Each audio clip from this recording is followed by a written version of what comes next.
Let's begin our guest for this Friday, former Senate President Franklin Drilon. Sir, magandang hapon and welcome back to Stoicon. Hi, Senator. Hi. Magandang hapon, Senate President. Hi, sir. The usual gang is here to welcome you. Sir, basic question. Of course, this is a legal question. It's not for us to answer, but it's for for us to ask your insight on this. Now, is there any option ba na ganun na na-impeach yung isang tao? Okay, na-impeach na siya. At hindi itutuloy sa Senado ang trial. We understand Mercy Gutierrez's case, nag-resign naman siya eh. So kahit na-impeach siya, nag-resign siya, so tapos ang usapan. Pero in this case, na-impeach na yung VP, is it possible, is it even an option legally and constitutionally for the Senate to say hindi na natin tutuloy? In my view, there is no option. There is no such option. The Constitution says the Senate shall forthwith try the impeachment complaint. Sabi nyo, nung isang araw, SP Drilon, mark my word, there will be no trial in my assessment. The impeachment complaint is there, but the trial, in my view, will never happen. There are no numbers in the Senate to convict Sara. Dalawa yun, no? Yung yes, hindi matutuloy at saka yung no numbers, no? Okay. Anong ibig sabihin ng statement? Tama ba yung statement na yun na lumabas sa media? Very peculiar itong impeachment complaint and trial. This has not happened before. I sat twice as a senator judge already. In this particular case, the impeachment trial will spill over to the 20th Congress. It will be started in the 19th Congress. A lot of questions will be raised. Would the impeachment court have jurisdiction?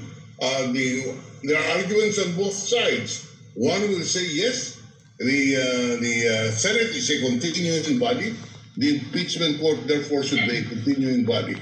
On the other hand, as raised by some senators, the impeachment proceedings were terminated or ended with the expiration of the 19th Congress when we get into the 20th Congress. What will happen in my mind is this, and let me emphasize that these are just opinions we express because there are no precedents. When the 20th Congress will sit, therefore, half of the impeachment of the senator judges will be new. Now, if I were the vice president, what will I do? I will ask for the dismissal because of the issue of whether or not the present Congress would have jurisdiction to try.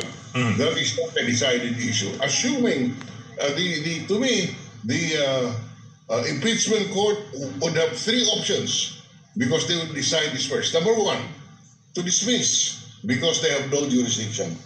Because the impeachment complaint has expired with the closure of the 19th Congress. Second, to deny the motion to dismiss on jurisdictional grounds and say we will try, we have jurisdiction.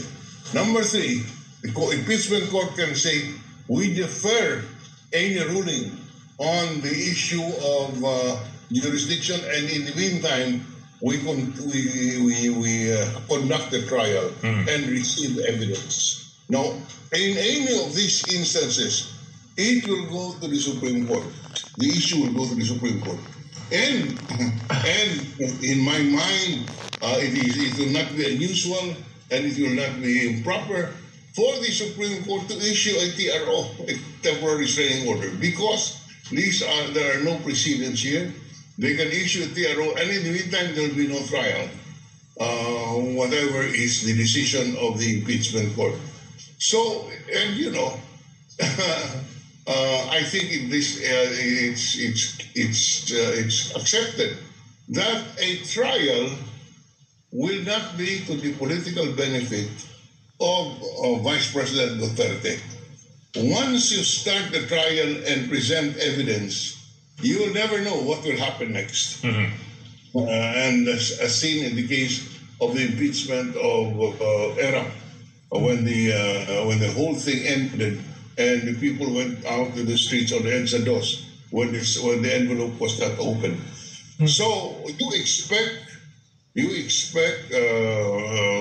Sara, Vice President Sara, to file a motion to dismiss. And as I have said previously, the impeachment court has three options: to dismiss it, in which case it goes to the Supreme Court, to proceed on jurisdiction, in which case it goes to the Supreme Court. And number three, rule that we will rule on the motion to dismiss together at the end of the trial.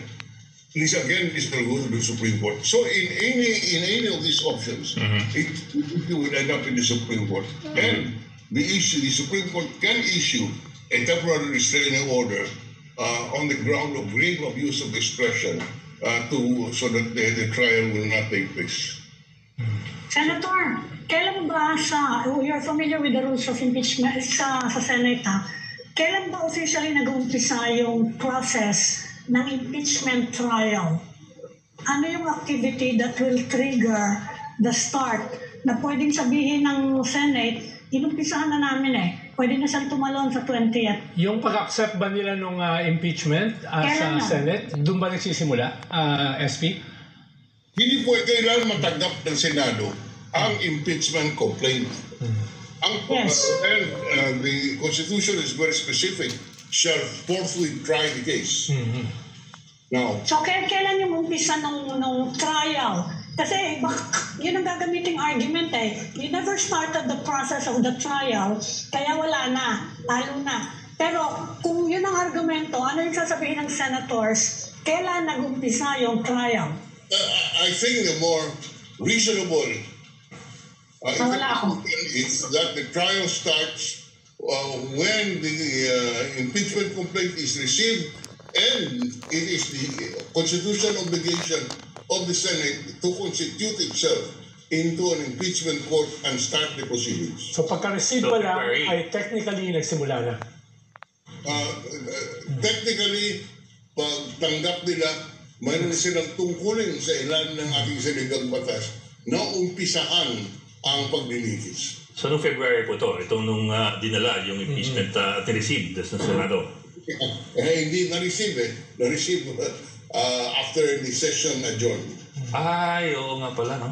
Oh, okay. Akala ko SP na-receive nila 2 hours before nag-adjourn. Hindi ko alam. Na-receive ang paperwork, pero whether it was received by the plenary, I suppose submit your papers. Kasi dumating yun, di ba? Hindi pa rin akong ganun. Hindi ko mag-verify.